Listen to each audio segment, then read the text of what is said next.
Okay, good morning, Kyle. Good morning. Welcome, everybody, to Monday Morning Coffee with Kyle and Ann.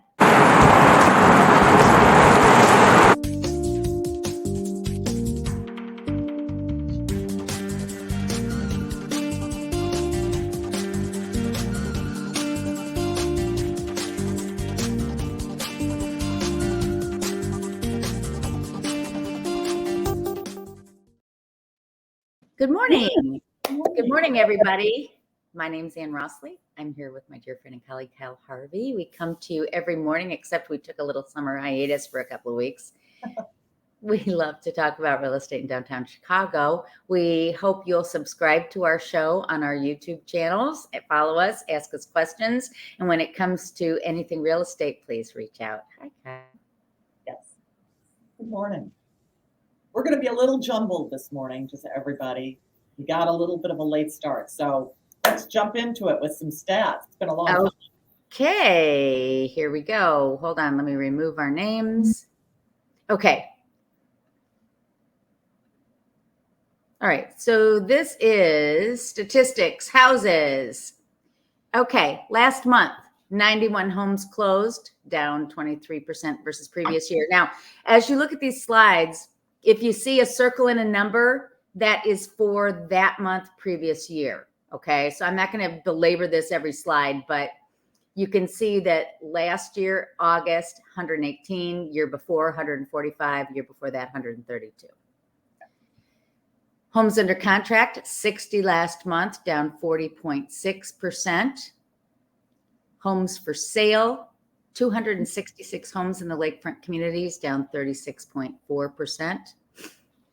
3.6 months it will take us to sell out everything that's on the market now, given our rate of sale. And you can see the yellow, that's when we were in the pandemic. Oh, and just to go back. So you see, before the pandemic, it was basically a stable market. So, and then, as everyone said, people who've watched us for a long time know that the story of this is the story of inventory. Some of it's interest rates, and interest rates drive inventory, but it's inventory. We aren't dropping because it's a terrible market and crazy things like that. We are dropped because there's so little on the market. So I said to myself, how does price come into play? Mm-hmm. Not going to surprise anybody at all. If you take the median priced home, $1.2 million or less, they're only 2.6 months worth of inventory. If you go to 2.5 million and higher, you'll see 11.2 months worth of homes are on the market. So, and if you look at the purple line, you can see, there have been times when we've had 20 months of luxury inventory on the market. It's not atypical to have a lot of inventory. And I'm going to jump in with a little bit. I think if we sliced off and went 3.5 million and up, that's where most of the 11 months is. It's people are still buying the 2.5 to $3 million houses quickly. It's the higher end that is slower. That's languishing. Yeah. Well, that's pretty typical. Yeah. Okay. There are not a lot of them. Right. Well, that's it too. When you get a small market, the statistics tend to get skewed. 1,275,000 median sales price of homes. You can see it's been that way for a while. We went up since 2021 in the pandemic, and now we're holding steady again. $387 per square foot is the average sales price for a home. And the typical home in August was getting 3.3 showings per month. All right, condos. 825 condos closed, 754 under contract. 2,435 condos were on the market as of September 1. That was down 30% from the previous August. At our high, we were at 66, 63. 3.1 months worth of condos. Everybody thinks, condos aren't selling. We've got only 3.1 months. And again, the same holds true. If you go to 1,250,000 and above, there's a 10.9 month inventory. If you're at a starter condo at 400,000 or less, there's only 2.1 months worth of inventory. Median sales price is holding very, very, very steady at 400. And the typical, condos have been the story in 2023. I think, we started the year with 7.3 showings per condo property, we're still getting more showings on condos than we are on single family homes, which is kind of surprising, don't you think? Yes. I also think, and tell me your experience. A lot of home sales are going under contract through open houses. There's a lot of leaping immediately. For example, I've got clients who bought a house or who are under contract on a house after an open house. We saw it in a showing. We're the only ones who actually saw it in a showing. And multiple offers, we got it. But it's that kind of, so it skewed the numbers. I think there are a lot of houses that are going on the market with only open houses, so that sort of screws up the number of showings for houses. I don't know. Yeah, well, that could be true. Yeah, that very good point. Yeah. Mhm. Yeah. Hadn't thought about that. Okay. Condo sales year to date are down 30. This is in units, down almost 30%. Single family homes are down 36%. And yeah, inventory. All right, so let's talk about showings, which, as everybody knows, is a better leading indicator of where the market's going. We were in April of this year at a 235 showing index. We're down now to 189. I attribute that to seasonality and inventory. A lot, there are some buyers out there who've kind of given up. If I don't see anything online that looks appealing, I'm not even going to leave my home, right? And this month and next month are the, September 1 and October 1 are the big rental. So if you've finally given up and signed a lease, you're sort of like, I'm stuck. Right. So, this slide's a little bit old, 7.18% average Freddie Mac interest rate. Okay, here's the big news, Kyle. When we started looking at Zumper numbers, Chicago was number 19 in the country in terms of rentals. Now we're at number 12 because the pricing has gone up so high. In fact, we're one of the top 5 risers in terms of cost to rent. The typical 2 bedrooms, $2,750 per month. And look at the year over year numbers. For a 1 bedroom, year over year increase is 17%, 2 bedrooms, 22%. 3 bedrooms, 16%. It's just gotten ridiculous to rent an apartment in Chicago. Housing, we've got to build more housing for people to buy. We just have to do it. And at the affordable levels. We've got a lot of luxury. Let's get ourselves some affordable housing. Absolutely right. Near West Side, $4,000 a month for a 2 bedroom. Near North Side, $3,950 for a 2 bedroom. It's just gotten crazy town. So that's it. That's my stats. And let me figure out how to remove it. Oh wait, I hit remove. There we go. Well, I had a learning this week. This is for the brokers who watch us. I had a learning this week that came from a mistake. Oh, share.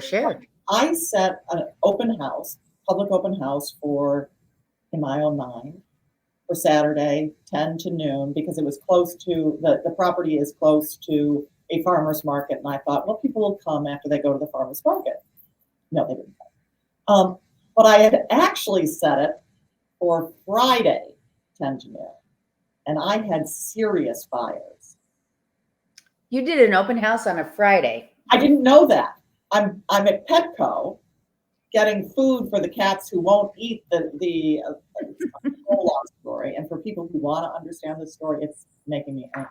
Anyway, at the pet food store. Yeah. And I get a call from Switzerland.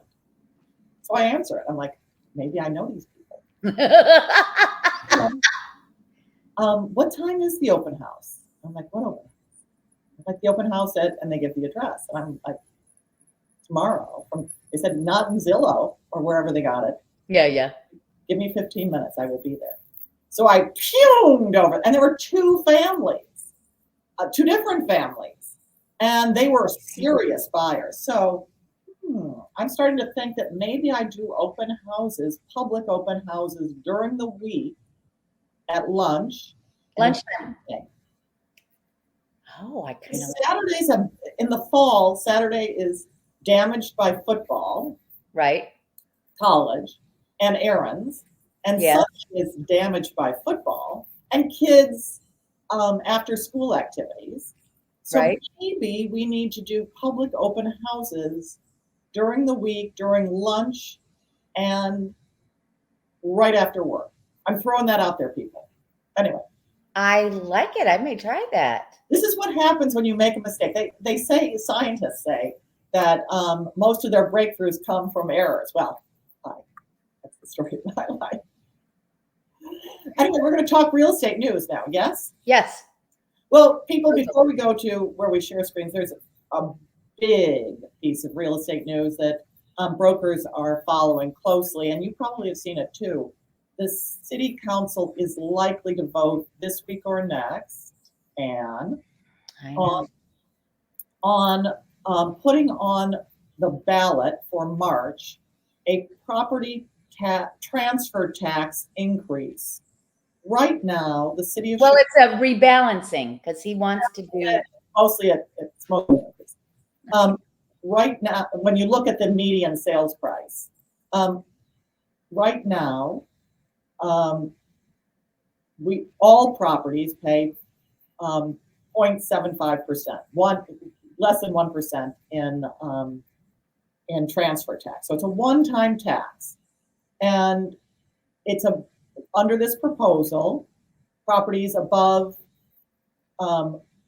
properties below, I think is it below 900,000 go down, Right. amount, and above go up.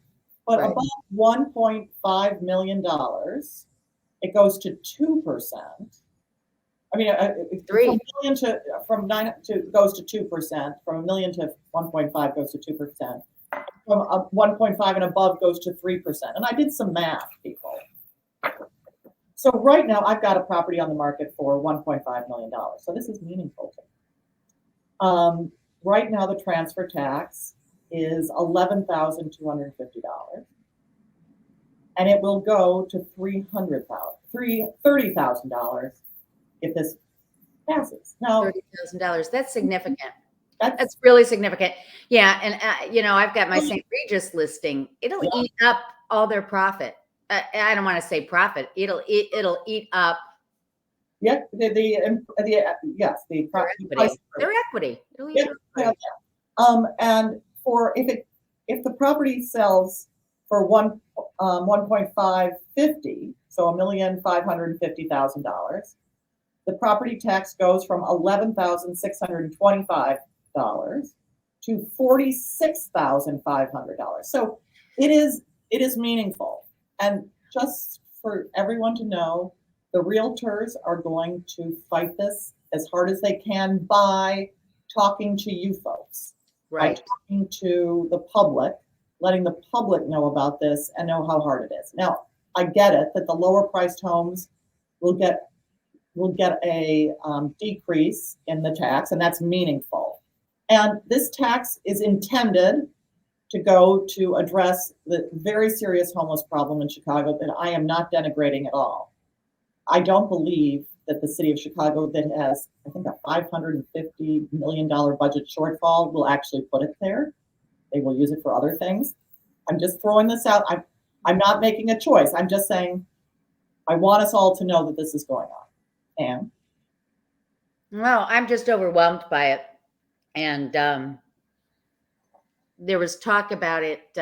Would it, pass muster with the Illinois Supreme Court? And the writers said, yeah. yeah, I mean, if this gets passed, it's going to go. It's really going to hurt. it'll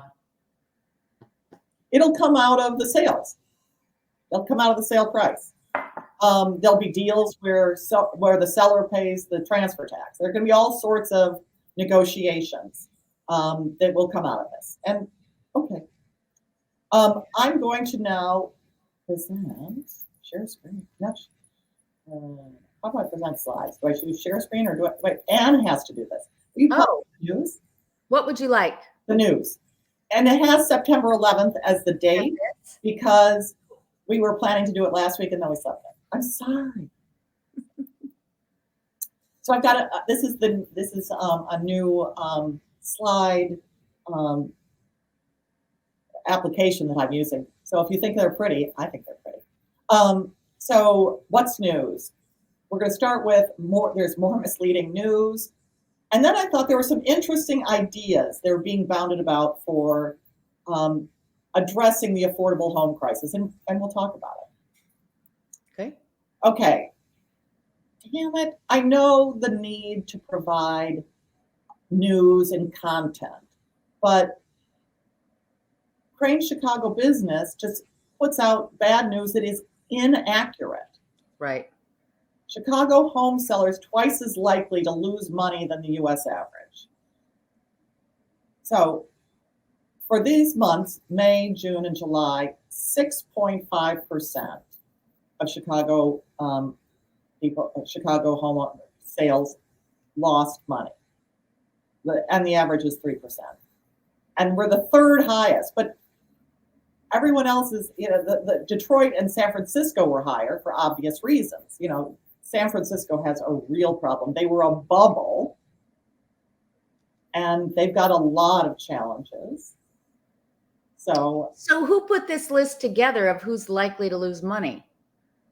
It's not likely who lost money. So these are 3 months in the past, in the summer months, and they ended up being, really the focus was, I'm going to say it was the loop condos. Most of the examples were luxury condos. But this is all anecdotal stuff, isn't it, Kyle? Like, I'm taking a condo and they happen to buy it maybe at the wrong time, and then they sold at the wrong time, but that isn't indicative of what's happening overall. No, it's not indicative. They're taking, so the people who lose money or who don't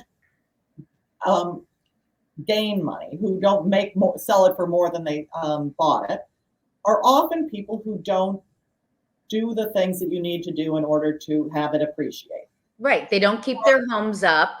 They let it deteriorate. They don't do what they need to do to prepare it to sell. And they're shocked. They're shocked. Yeah.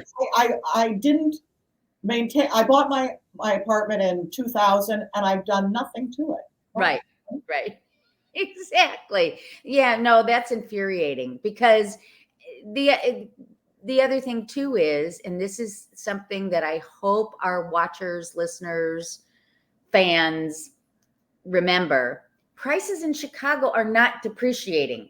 Don't let any headline get you. The appreciation is decelerating.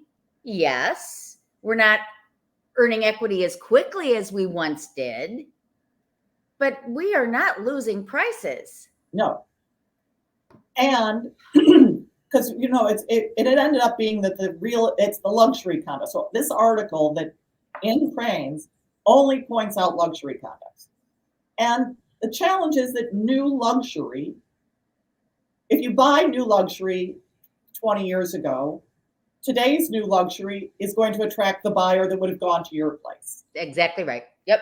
So, and because you haven't kept it up and made it as fancy as the stuff that's being built, you're just the Heritage, one of the examples he gave in the article, was Judy Garland. And you know what? You're exactly right.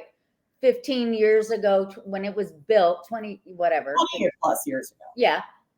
It was the shiny new penny. And now those people are going over to Lakeshore East and maybe looking at the St. Regis or the Cirrus or whatever. And all these new things that are coming out. I think those are exactly right.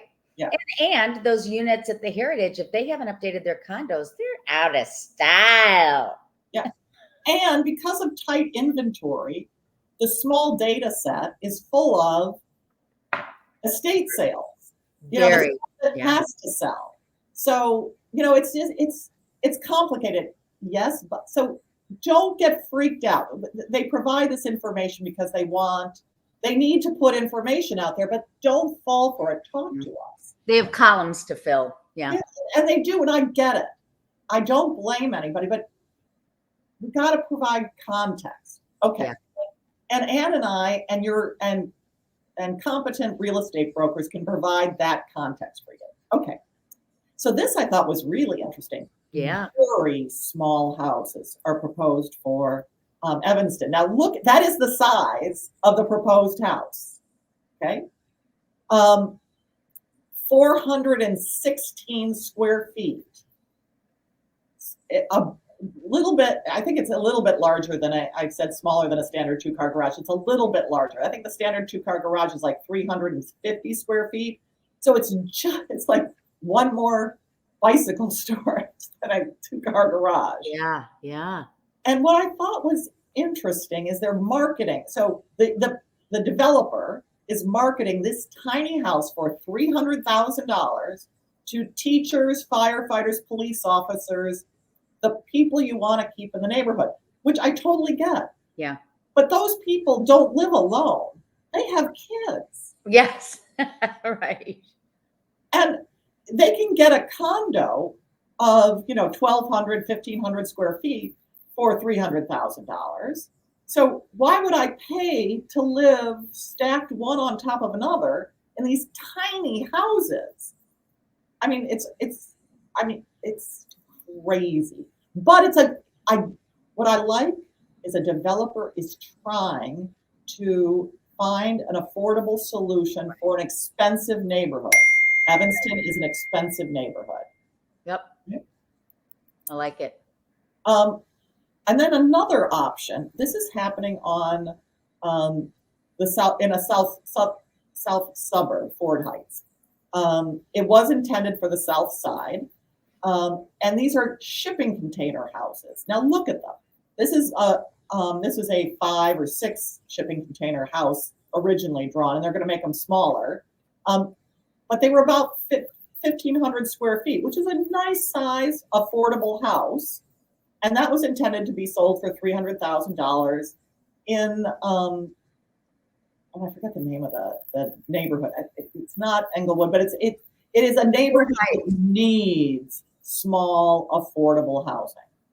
But for various reasons, the developers have shifted to Ford Heights.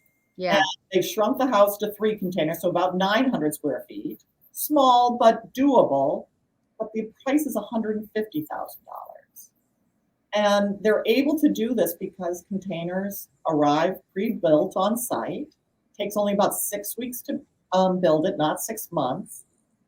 And the land acquisition cost is really inexpensive. So ideas for solving a crisis that has been largely created by the rise in the inputs to home construction, cost of steel, cost of wood, cost of all those inputs into construction.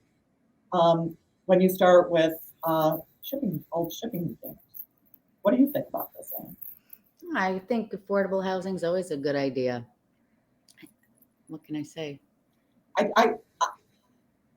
I think it's great when you look at what rents are doing. Well, that's it. Yeah, for You have sure. to come up with affordable housing that you can buy. Right. Anyway, so that's that. All right. Well, we're almost out of time, so maybe we should keep our HOA fees till next time. Okay. You have a new listing to share, and I have a new listing to share. So why don't we show yours first? Okay. Well, let me see. Give me 1 second here. I'm going to share screen. Oh, okay. Can you see this? I do. This is 2512 Marshfield. It is 3 flat in the middle of all these $1.4 to $1.8 million houses, west Lincoln Park. If you're not sure where this is, it is just a little bit north of where Lincoln and Fullerton and Ashland come together, just west of Ashland in the Prescott district. But I want to show you, okay, so it's three units. The top unit, number 3, is 2 stories. It's got income of $74,400 per year. This is the top floor unit. Leased it. Isn't that cute? $23.50 a month. And this is a great armchair investment, guys. The second floor unit, I'm like flying through these. It's a 3-bedroom, 2-bath, $23.50, tenants in place. Each unit has full complement of appliances and washer and dryer. Each has its own washer and dryer. So here's the second floor unit. Cute as can be. Cute as can be. Right? Wow. That's the second bedroom. This one only has 2 bedrooms.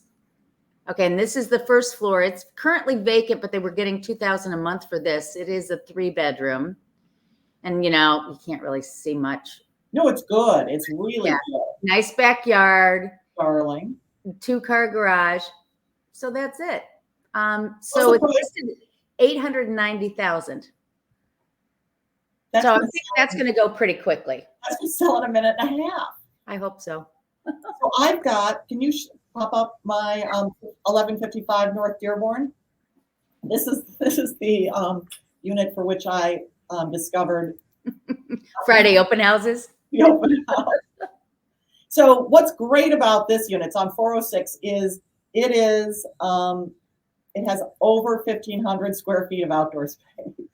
And that's the outdoor terrace there, covered, so you can use it. That's one of the outdoor terraces. But look, you can use that so much of the year because it's covered. It's not like, but I would add to the ceiling those heat lamps, or pop some heat lamps, and it's very much 3 seasons. It's beautiful. This is the second one upstairs. So both are, as I like to use a technical term, ginormous, people. And beautiful. So it is 3,000 square feet, 3 bedrooms, 3.5 baths, updated kitchen. That's open to this area. I mean, just beautiful open space. Here's the main bedroom that has the entrance to the outdoor space, and the building has a wonderful gym. That's what I got. And it's on the market for $1.5 million. How many square feet again? 3,000 internally, 1,500 outside. It's got 2 parking spaces, big parking, great, park it yourself. And they have a Tesla charger in the spot. Wow. The taxes are $25,000, but they don't have any exemptions. So you would pay less if you lived there. And that includes the parking spaces also. And the HOA is just, and we'll talk more about HOAs next week, is just $2,805. Boy, that's a great unit. It's a great unit. And the building is wonderfully managed, really nice. It's small. There are only 39 units. This is a great buy. And it's right in the Gold Coast, close to everything. Awesome. Well, it's sure great to be back on the air, right? It's been a while. Better this fall. What's that? I said we're going to be much better this fall. Summer was fun. Sorry. We had a lovely summer, yeah. So thank you, everybody, for watching. Please subscribe. Send us your comments. We look forward to seeing you next week when we discover and discuss homeowners assessments. Yes. Bye.